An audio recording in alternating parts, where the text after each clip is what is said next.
தினமும் பெரியவர்கள்லாம் என்னது பெரியவர்கள்லாம் ஒரு சங்கீத புத்தகத்தை ஒரு நாளுக்கு ஒரு அதிகாரம் படித்து விட்டு வேலைக்கு புறப்படுங்கள். வாலிப பிள்ளைகள்லாம் நீதிமொழியில் புத்தகத்தை படிங்க.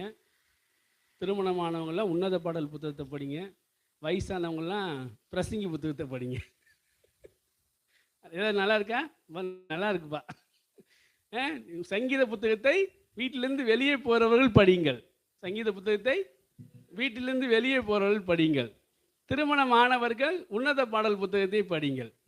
அப்புறம் வந்து வாலிபர்கள் நீதிமொழி புத்தகத்தை படியுங்கள். பிரசங்கி வயதானவர்கள் படியுங்கள். ஆமாம், அது படிச்சிங்கன்னா தான் அது உங்களுக்கு புரியும். என்னது இந்த இந்த இது இதில் தான் அவரே எழுதியிருக்காரு. அவரே என்ன பண்ணியிருக்காரு, இந்த ஸ்டாண்டில் எழுதியிருக்காரு.